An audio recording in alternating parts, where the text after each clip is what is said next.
mwaka 2020 guno gwe tulimu ndaba nga Mukama agenda kuswaza abalabe bo.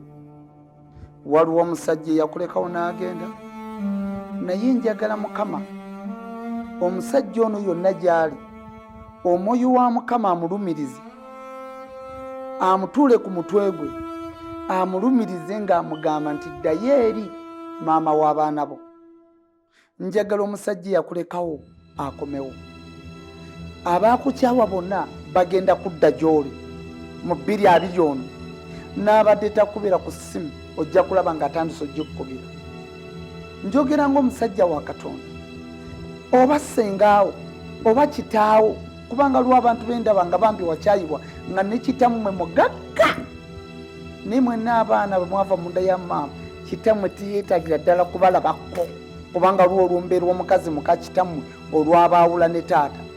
Nkulagula ng'omusajja wa Katonda, buli muntu yenna eyakukyawa njagala akomewo ng'ayavula mu maaso go. Bw'aba musajja njagala akomewo ng'ayavula. Era nkusindika mu birooto by'omusajja oyo buli waneebaka nga bw'ati abeere ng'aloota ggwe.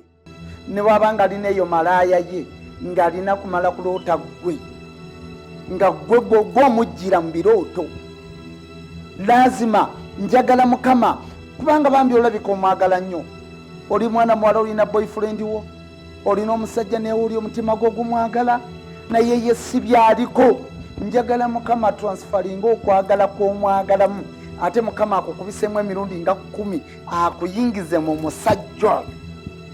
Kale ne bwamuba mwayawukana naye nga yakuyisa bubi, njagala naye waakiri afune ku pain obulumi nawe bw'olina. Njogera ng'omusajja wa Katonda 2020 ono ogenda kufuuka ensonga. Abaakukyawa bonna bagenda kudda gy'oli mu linnya erya Yesu. Nze Musumba Yiga Augustine wane Kawala. Bw'oba oyagala okwogerako nange nkubira ku namba z'essimu ezo eziri ku screen yo, njogereko naawe, weekuumireko ABS nga tova.